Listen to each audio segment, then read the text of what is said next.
الحمد لله وكفى وسلام على عباده الذين اصطفى أما بعد فأعوذ بالله من الشيطان الرجيم بسم الله الرحمن الرحيم ومن يعظم شعائر الله الحمدللہ المعلم حج عمرہ کے ٹیم آج سے ایک سلسلہ زیارات مقامات مقدسہ شروع کر رہے ہیں۔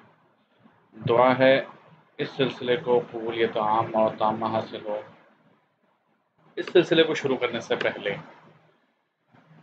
ان مقامات مقدسہ کے بیان کا مقصد سمجھ لیجیے کہ یہاں حاضری دینے سے پہلے زائرین ان مقامات کے بارے میں ضروری تفصیل سے واقف ہوں تاکہ حاضری کے دوران ان مقامات کی اہمیت سے پوری طرح فائدہ اٹھا سکیں اور ان مقامات کی تاریخ میں چھپے ہوئے اسباب کو اپنی زندگی میں لا سکیں۔ لہٰذا تمام زائرین سے گزارش ہے کہ اس مقصد کو ذہن میں رکھیں اور وہاں دوران زیارت کسی بھی ایسی حرکت سے اجتناب کریں جو ان زیارات کے تقدس اور ادب کی پامالی کا باعث ہو۔ یہاں ایک اور حقیقت کی طرف اشارہ کرنا ہے کہ آج انٹرنیٹ کے دور میں ہر مقام کی خوبصورت تصاویر بآسانی دستیاب ہے، لہٰذا ان قیمتی ساعتوں کو سیلفی اور فوٹوگرافی کی نظر کرنے کے بجائے ان مقامات مقدسہ کے انوارات کو سمیٹنے میں صرف کریں۔ یہاں یہ بات بھی ذہن میں رہے کہ ابتدا میں مسجد نبوی صلی اللہ علیہ وسلم آج کے مقابلے میں بہت چھوٹی تھی اور اس کے ارد گرد صحابہ کرام علیہم الرضوان کے مکانات تھے۔ انشاءاللہ العظیم ان عظیم ہستیوں کے مکانات کا تذکرہ بھی ہوگا اور انشاءاللہ بہت جلد آپ حضرات وہاں موجود ہوں گے۔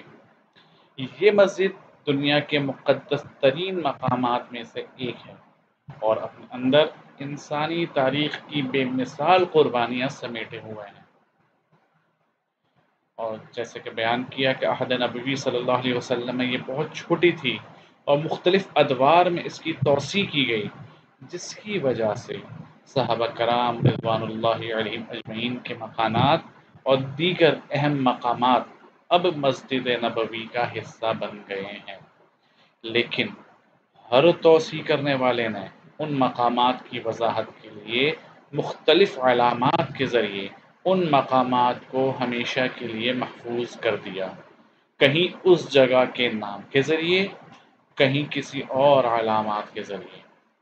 اب یہاں ایک عام انسان کے ذہن میں سوال پیدا ہوتا ہے کہ کاش ان مقامات کو رہنے دیا جاتا تو ہم بھی ان کی زیارت سے مستفید ہوتے۔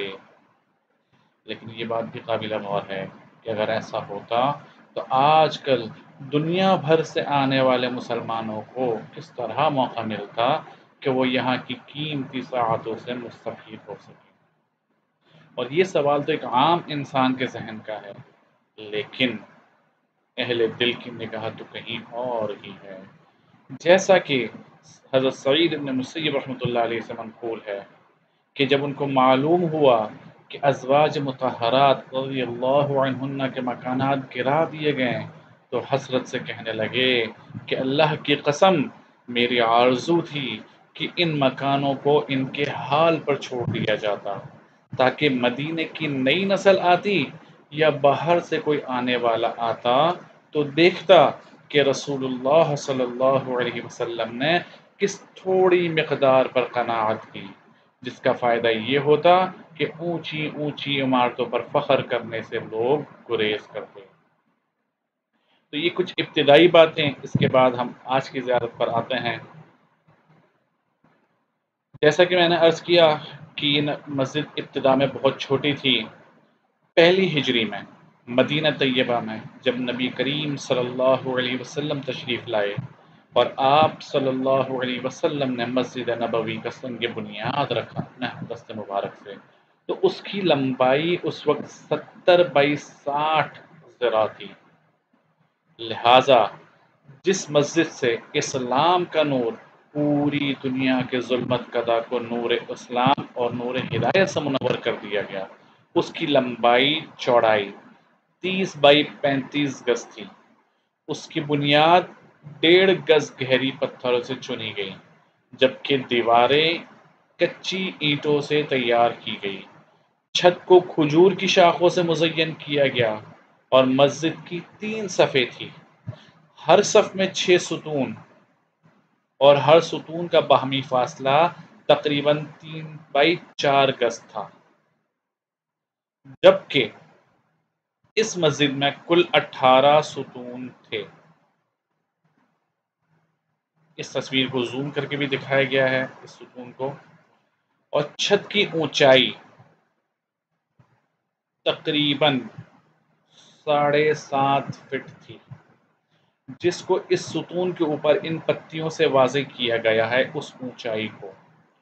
تو یہ مسجد تھی مسجد نبوی پہلی ہجری میں، جو نبی اکرم صلی اللہ علیہ وسلم نے اپنے دست مبارک سے جس کا سنگ بنیاد رکھا اور اس مسجد کی تعمیر میں خود شامل رہے۔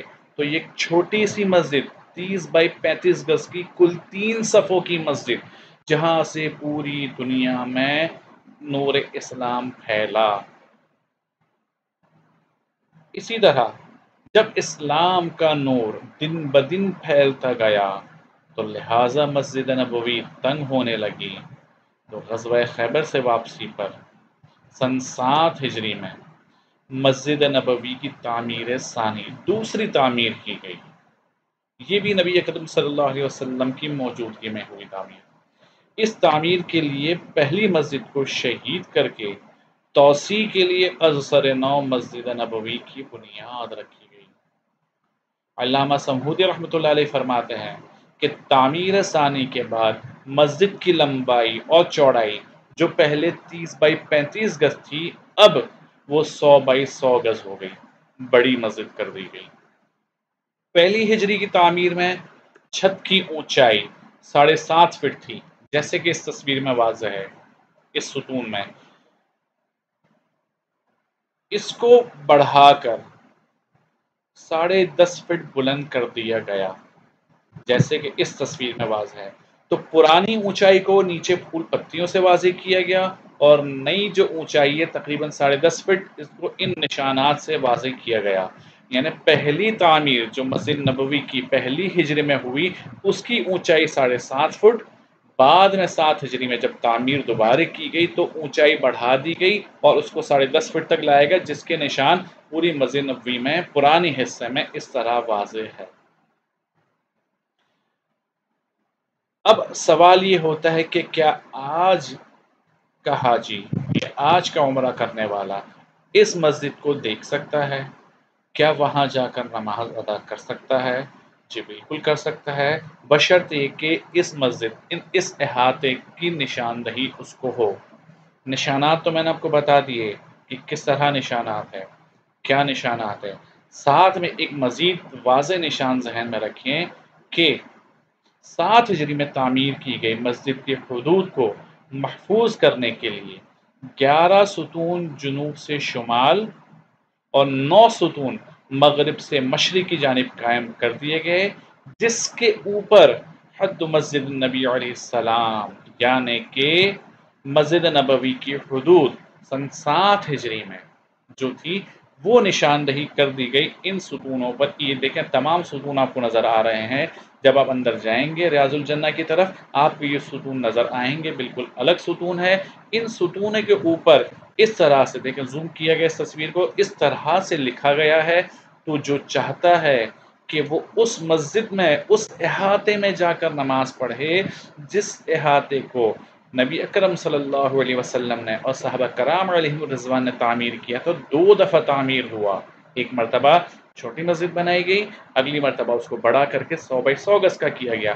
تو جو ان انوارات کو سمیٹنا چاہتا ہے وہ آئے، اس مقام پر آئے، جیسے چاہے جتنی چاہے یہاں پر عبادت کریں، اور ہمیں بھی اپنی دعاؤں میں ضرور شامل رکھیں۔ تو یہ زیارات کا سلسلہ شروع ہوا ہے الحمدللہ۔ یہ آج کا پہلا کلپ تھا، انشاءاللہ وقتاً فوقتاً یہ کلپ آتے رہیں گے۔ یہ پہلا کلپ ہمارا تھا مسجد النبوی کے سلسلے میں۔ اسی طرح مسجد نبوی کے تمام جو زیارات ہیں ان کو، پھر مدینہ منورہ کے مقامات اور پھر مکہ مکرمہ اور مسجد الحرام، ان تمام مقامات مقدسہ کو انشاءاللہ ویڈیو کلپ کی صورت میں پیش کیا جائے گا۔ یہ ہمارا سوشل میڈیا ایڈریس ہے فیس بک اور یوٹیوب کا۔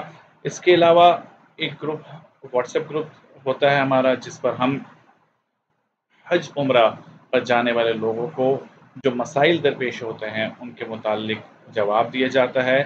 دعا ہے اللہ رب العزت اس سلسلے کو ہماری نجات کا ذریعہ بنائے، آمین۔ وآخر دعوانا ان الحمد للہ رب العالمین۔